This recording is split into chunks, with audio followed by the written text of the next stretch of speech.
Bonjour à tous. Aujourd'hui, je vais vous parler du ressentiment. Sujet sensible, sujet délicat. Il nous concerne pourtant tous. Sensible pourquoi ? Le terme ressentiment est édifiant en soi. Il provient du vieux français ressentiment, qui a voulu dire à une certaine époque le fait de sentir à nouveau, encore et encore. Alors quoi de plus sensible que de parler de sentiments, douloureux qui plus est. Et délicat pourquoi ?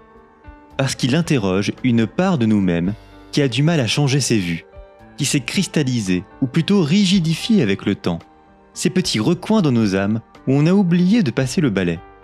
Délicat aussi dans ce sens qu'on aimerait bien ne pas se sentir concerné, qu'on aimerait refiler la patate chaude aux autres. Surtout qu'au fond, ça fait frémir de parler de nos colères les plus intimes et les plus profondes. Je vais prendre un bon verre d'eau avec vous pour être tout autant concerné, trop humain que je suis aussi. Alors venez et trinquons ensemble, parce qu'il faut bien rire de tout et même de cela. Qu'est-ce que le ressentiment ? Le ressentiment est une forme de rumination lancinante qui nous obsède, nous abîme, nous pousse à ressasser sans cesse les mêmes choses. L'objet de notre ressentiment est forcément un objet extérieur. Cela peut être un individu, un souvenir ou encore une idéologie par exemple. Je pense que nous avons tous ressenti à un moment donné de notre vie cette affliction terrible parce que tenace, difficile à faire disparaître. Pour notre patron, qui nous fait subir les pires affronts, un ami dont on se sent trahi, les exemples sont légion. Parfois, peut-être même souvent, devant la charge de la souffrance subie, le ressentiment est légitime. Comment justifier un mal souvent gratuit ? Pourquoi envers soi-même alors qu'on s'estime et a bon droit être une belle personne ? C'est là que la mécanique insidieuse s'installe. De ce sentiment d'injustice, on voudrait faire payer la personne ou le groupe de personnes. On voudrait qu'il souffre, qu'il soit tarifé à hauteur du mal qu'il a commis. Le ressentiment est une vengeance imaginaire. Il crée en nous tout un théâtre intime avec ses actes, ses entr'actes, ses retournements finaux, ses quiproquos. Nous imaginons plein de scénarios de torture. Nous invoquons le karma, l'idée que la personne paiera un jour. Et ce schéma se renforce d'autant plus qu'on ne se venge qu'en imagination, pas en acte, et ainsi il s'entretient, se renforce, se densifie, jusqu'à nous figer, à nous réduire, à être cette haine. Et de là, à ne plus nous rendre bien compte d'à quel point cette rumination nous a abîmés, qu'elle abîme nos proches, qui prendront le coup à la place de la personne qui a commis le mal. On se défigure alors petit à petit, lentement mais sûrement, jusqu'à avoir perdu un temps, nombre de ce qui faisait nos atouts à une certaine époque. Notre patience devient irritabilité, notre amour peut se muer en colère, notre détresse originelle en haine pure. C'est cela que veut dire Nietzsche. Nous pouvons être très forts à haïr, à détester, à créer des merveilles sur le socle de mauvais sentiments, ou de sentiments basés sur de l'illusion. Maintes fois le philosophe prend l'exemple du christianisme comme prototype du ressentiment, en alléguant que cette religion a détesté les hommes forts. Il veut dire par là les créateurs, les affirmateurs de la vie, qui sont autonomes et fiers de l'être, qu'elle a créé toute une tractation pour les cibler comme individus mauvais, et cela en retournant les valeurs.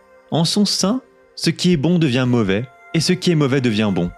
Selon le philosophe, par le christianisme, ou bien d'autres religions, l'autonomie est érigée en arrogance. La puissance de création devient narcissisme ou égocentrisme. Elle a toujours préféré ses passions tristes comme la laideur, la lâcheté, la faiblesse, pour mieux les faire passer pour de l'humilité ou encore de la charité. Trop souvent, la religion nous culpabilise de notre propre bonheur, nous parasite dans nos impulsions, nos élans et nos folies qui nous élèvent. Mais me direz-vous, que de colère nietzschéenne envers la religion ? N'oublions pas qu'il s'agit de la vision du philosophe et que ses critiques sont parfois réductrices, excessives, sans pour autant nous empêcher tout à fait de nous questionner à propos de cet héritage de pensée et de sentir millénaire. Que se cache-t-il vraiment quand un de vos amis vous enjoint de ne pas faire ce saut à l'élastique, de ne pas investir dans tel projet, de ne pas séduire telle personne ? Il veut sans doute votre bien et vous invite alors par bienveillance à la prudence. Très bien, c'est tout à fait louable. Mais rarement, cette sommation à la prudence ne viendrait-elle pas d'une jalousie masquée ? Ou des traces décidément tenaces d'une religion qui ordonne à tous la modération, l'humilité ou encore le dépouillement ? Sous de telles soi-disant vertus, n'aurait-on pas plutôt le sentiment que se cache de l'esclavage, de la lâcheté, même de la peur ? Le monde s'est vu retourner sous l'impulsion de bien des idéologies, partageant la même configuration que certaines religions. Que de haine au sein du communisme dans son histoire, de certaines activités militantes qui pourtant se proposent de faire le bien. Le psychisme est tellement fort pour retourner les choses et maquiller la colère en la faisant passer pour de l'amour et de la bonne intention. Le ressentiment repose donc bien sur deux fondements que sont l'impuissance à réagir face au mal subi et l'incapacité à oublier. Mais il y a autre chose à prendre en compte, de plus difficile, de plus délicat, mais qui est essentiel. Qui nous dit que notre bourreau nous a fait du mal volontairement? Bien entendu que des individus sadiques existent, qu'ils n'existent qu'en détruisant les autres. Mais bien des fois, ne sommes-nous pas nous-mêmes surpris à élire comme bourreau quelqu'un qui nous a fait du mal de façon involontaire? Dans l'imaginaire de celui qui ressent un tel affront, il part du présupposé que le bourreau est parfaitement libre, qu'il aurait pu agir autrement, qu'il aurait pu caresser au lieu de frapper. S'il est libre et qu'il a commis le mal, alors comment ne pas qualifier cette personne de mal incarné? Elle avait le choix, bon sang! Plutôt, je vous parlais des fantasmes de retour sur investissement de la personne subissant l'outrage. N'y a-t-il pas pourtant quelque chose d'un peu trop simple à dire que nous sommes tous libres d'agir de telle ou telle façon? Le contraire, d'ailleurs aussi sans doute. Mais imaginons, si on vous dit libre, et que pourtant vous fautez pour une raison ou pour une autre dans votre vie, on va alors vous accuser, vous rabaisser, vous humilier, en vous disant que c'est telle ligne de conduite qu'il fallait adopter, tel sentiment qu'il aurait fallu ressentir, telle action à entreprendre. Derrière l'idée que les hommes sont libres, et avant tout les bourreaux, une opération de contrôle et de domination se devine. L'homme plein de ressentiment désire en réalité que l'autre se plie à ses exigences, sa vision des choses, sa façon de voir le monde, et elle en profiterait d'autant plus malicieusement qu'elle pose en victime effarouchée, qu'elle ordonne aux autres qu'on ne la voit plus que comme cela. Les victimes ne sont pas toujours saintes, au contraire, elles peuvent masquer des bourreaux autrement plus redoutables. Prenons l'exemple du syndrome de Munchausen par procuration, drôle de dénomination. Il s'agit par exemple de ces hommes ou de ces femmes qui rendent malades leurs bébés pour qu'on les plaigne. Ces pauvres mères ou ces pauvres pères pleins d'abnégation dont le bébé est passible de mourir. Quel désastre! La victime devient méritante. Elle est auréolée de gloire d'avoir ce statut. Sa faiblesse devient source d'attendrissement. Elle a eu la force de ne pas avoir été la prédatrice dans cette affaire, d'avoir été le doux agneau qui, par ses bons sentiments, a résisté à la tentation du mal pour lui préférer celle de l'innocence. N'avons-nous jamais parfois envie d'être la victime pour calmer le courroux de notre partenaire en colère ou encore avoir les privilèges de notre patron en l'attendrissant? L'analyse transactionnelle fondée par Eric Berne parle de triangle dramatique, théorie de Stephen Karpman qui démontre que la personne se faisant passer pour victime se transforme nécessairement en sauveur, mais aussi en bourreau, en opérant une sorte de comédie plus ou moins inconsciente, de schéma configuré à l'avance parce que provoquant une sorte de plaisir immédiat et de la facilité. En résumé, le libre arbitre repose sur une falsification. Il suppose que l'on croit que l'agent qui a fait du mal, parfois involontairement d'ailleurs, est comme dédoublé. Il y a la personne et son intention morale, sa liberté, qui aurait pu faire autrement. Est-ce que l'antilope serait vraiment lucide si elle se plaignait que le lion dans la savane mangeait ses congénères? Je parle ici d'animaux, je vous le concède, mais je ne vais pas vous apprendre que nous sommes pour une large part déterminés biologiquement, socialement, culturellement. Savoir si une part de liberté reste à l'homme, ce serait un autre sujet. L'homme qui a fait le mal, de façon choisie ou non, est responsable certes de ce qu'il a fait. On ne va quand même pas louer les bourreaux, je vous arrête tout de suite, au secours. Mais on peut dire qu'il est configuré, programmé pour prendre cette voie.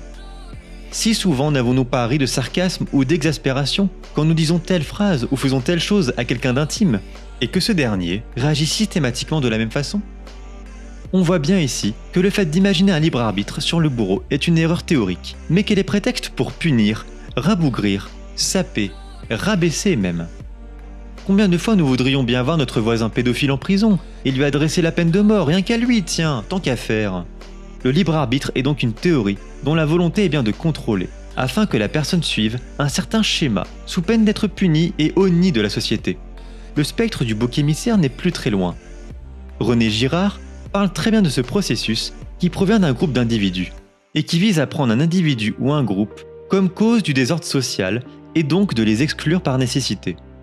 Cela se vérifie empiriquement à tous les niveaux, ne serait-ce qu'au travail quand Claudine se fait licencier parce qu'elle provoque une rébellion interne alors qu'elle a peut-être juste été trop lucide sur le fonctionnement inique de la boîte.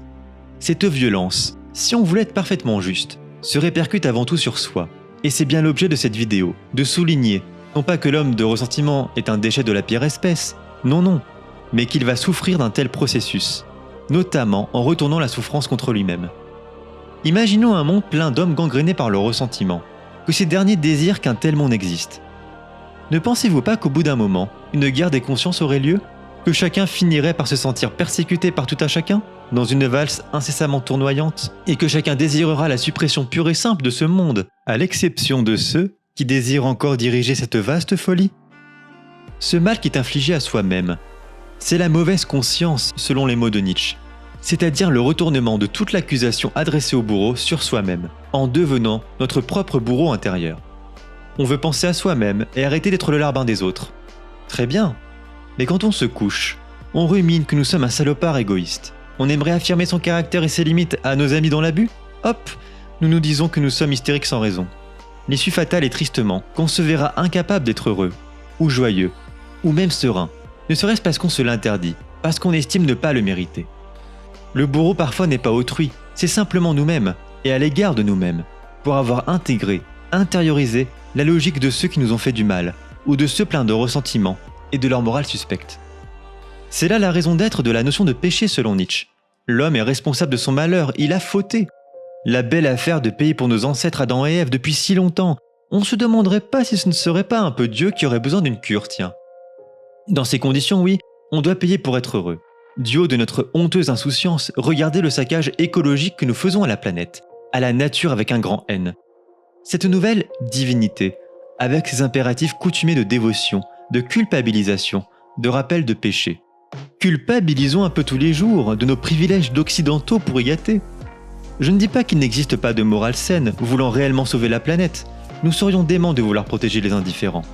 Nous remarquons juste la proportion étonnante d'individus affichant cette morale pour mieux mettre en acte leur haine de l'être humain. Nietzsche nous enjoint ainsi autant à nous déprendre de la route fielleuse du ressentiment, autant qu'à nous éloigner de ceux qui en sont pourvus. Il nous propose de choisir ce qu'il appelle un pathos de la distance, c'est-à-dire de ne pas combattre l'homme plein de ressentiment, au risque de finir un peu comme lui, mais s'éloigner de lui, de le fuir. De la même façon qu'une plante ne peut croître sous certaines conditions comme le climat, l'impact plus ou moins fort du soleil, un sol fertile, nous ne pouvons nous épanouir et accroître notre puissance qu'en compagnie de personnes qui partagent notre modus vivendi, notre mode de vie. Au pire, nous pouvons toujours regarder avec commisération les haineux comme contre-modèles, épigones de ce qu'il faut fuir, et à tout prix. Oublier le mal dans ces conditions semble très difficile, je vous l'accorde. C'est même doublement compliqué en ceci que nous sommes les témoins chaque jour d'une culture de la commémoration. Il suffit de voir les discours présidentiels, les fameux anniversaires des décès des grandes personnalités. De tout ce fiacre incandescent à l'endroit du passé, qui est presque un fétichisme en soi. Alors de la nécessité de l'histoire, je vous réponds oui, mais sans idolâtrie, j'oserais vous dire. Nous arrivons à la fin de cette vidéo. J'espère ne pas avoir été trop un bourreau et de ne pas avoir retourné les choses, de telle sorte que les bourreaux sont saints et les victimes des bourreaux. Disons que les choses ne sont évidemment pas blanches ou noires et que derrière des victimes peuvent se cacher des violences, et derrière des violents, des êtres simplement programmés comme tels. La pensée qui se veut lucide, à vouloir tout décortiquer, à comprendre parfois que l'amour est de la haine masquée, que les plus beaux combats sociaux cachent leur lot d'esprit de revanche, elle-même court le risque du ressentiment. On dirait alors « Ah, que tu es rabat-joie, tu vois tout noir, c'est du cynisme ».